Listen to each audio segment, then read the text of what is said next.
Blessed day. Today I would like to once again deal with um, the religion of Islam to be false, and by this time I would like to um, reveal here that Muhammad was not a true prophet. Although this is not something new, we have a lot of people that's doing this, exposing the false teaching of Islam from their false prophet coming from their false messenger Jibril and false god Allah. Ayan. So to those Islam na makakarinig ng video na to, wag po kayong masaktan. You are allowed to make your defense because this is how comparative religion works. In fact, yung inyo pong mga imam, ustad, they also are attacking the Bible.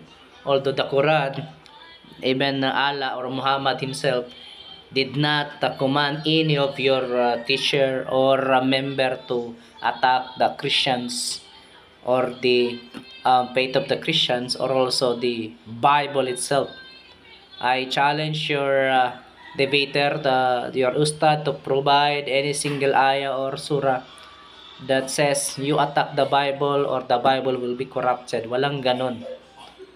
So this is our job. This is our duty to try to at least win some of the people that has been deceived by the Islamic faith. Considering that you are the second largest religion all over the world, you are billion in numbers. So therefore, if for now the Sunni is somehow 1.7 billion and the Shia 230 million. Moreover, it's like you are 2 billion people sa buong mundo, and it's growing. We admit that, but nevertheless, yung ganyang kakapal na tao mapupunta lang sa impyerno. We cannot allow that to happen while doing nothing. Okay? So here in this short video, I have 4 evidences that proves Muhammad to be not a true prophet. First, yung claim niya or claim ng inyong mga scholar na siya yung sinasabi sa Deuteronomy na ipinangako kay Moses o ni Moses na propetang lilitaw. Deuteronomy chapter 18 verse 17 to 18. Sabi po dito, basahin natin or 15 to hanggang 18. The Lord God will raise up for you a prophet like me from among you. Moses was talking, from your countrymen. You shall listen to him. And then sa verse 18, I will raise up a prophet from among their countrymen like you, and I will put my words in his mouth, and he shall speak to them and all that I command him.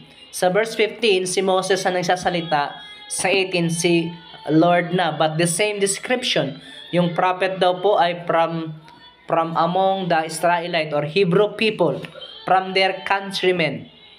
Muhammad was not a Hebrew. He was an Arab. So likewise, hindi po siya ito. Yan po yung nature ng mga false prophet. They steal prophecy from the Bible. Nagnanakaw sila ng propesya sa Biblia at kiniklaim yun sa sarili nila. Same with Joseph Smith, same with Manalo and the other pretending prophets. Kasi kung wala silang claim sa Bible, napakadali po silang i-kick out or i-deny. So that's the first thing, first evidence. The second evidence that Muhammad was not a true prophet, he was not the Muhammadim in Song of Songs 5:16. Kung titingnan po natin, iyan yung claim na kasi binanggit daw yung pangalan ni Muhammad, Muhammadim. Song of Songs 5:16, babasahin po natin, his mouth is full of sweetness and he is wholly desirable. This is my beloved and this is my friend, O daughters of Jerusalem. If we will take a look at that very quickly sa interlinear, Song of Songs 5:16. Tingnan nyo po yan. Yung word na Muhammadim po dyan ay Yan po ay patungkol sa lovely. Lovely. Ito po yung English definition niya. And Solomon was talking about his lover. So lalabas, lover ni Solomon si Muhammad. Ano yun? Bading? So mali po. This word lovely was a description given to a woman, not to a man. Kaya hindi po yan si Muhammad. Mali po yung claim na yan, mga kaibigan.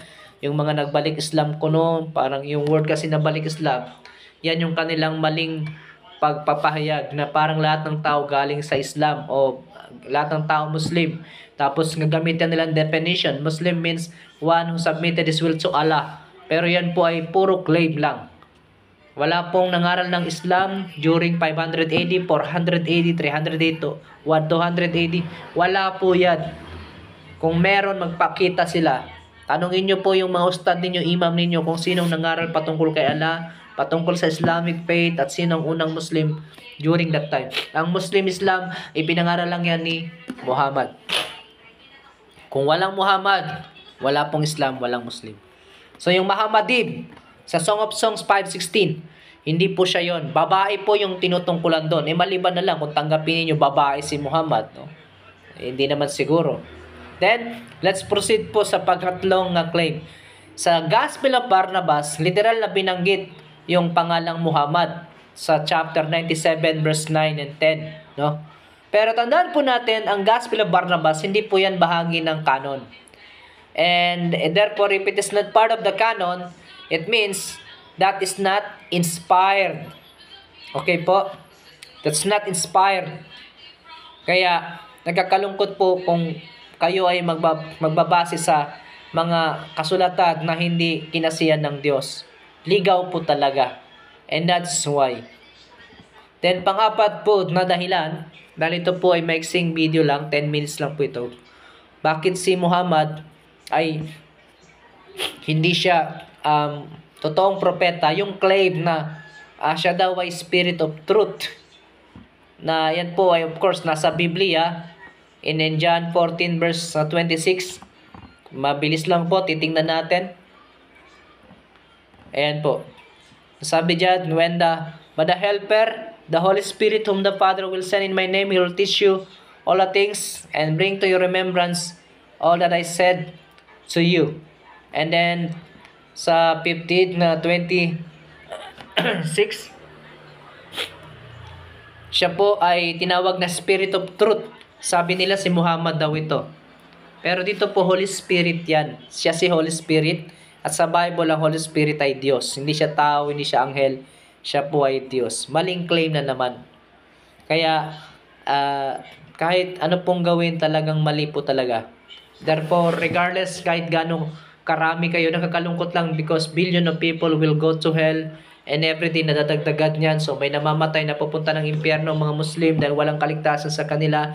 They denied the deity of Jesus Christ. They denied the Bible in which walang utos sa Quran, walang utos si Allah o si Muhammad na ang Bible mahukorrupt. In fact, ang sabi ni Allah ninyo sa Quran, ang salita niya, ang scripture yan ay cannot be altered. Ang palusot nila, ang palusot ng inyong mga ustad o pamali ay hindi na raw ito yung Bible ngayon. Pero pag tinanong mo sila, nasa naman yung Bible? Kung totoo ito ay corrupted, kung totoo pong ito ay altered, dapat magpakita kayo ng evidence. Nasaan yung salin, manuscript na hindi altered? Wala sila may pakita. Yan po ay pandaraya. Yan po ay pagsisinungaling. Sa korte, hindi tinatanggap ang anumang paratang na walang ebidensya. Likewise tayo, ito pong paratag natin or rather exposition natin kay Muhammad to be a false prophet, hindi po ito pasinungaling. Ito po ay may patunay. May ebidensya po tayo. Okay po, so sa mga kaibigan nating Muslim, huwag po kayong masaktad. Depensa nyo po yung inyong pananampalataya. Gaya ng ginagawa nyo sa amin, you are attacking Christianity, you are attacking the Bible. We defend with a friendly manner. So, kasi this I say, dahil meron pong mga ilan na minumura ako sa kanilang chat.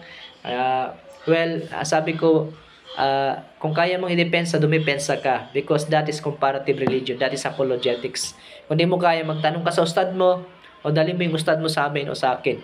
And we will discuss, we will debate. That is the right way. Kapayapaan ang pumasa ating lahat. Islam is a false religion. Muhammad is a false prophet.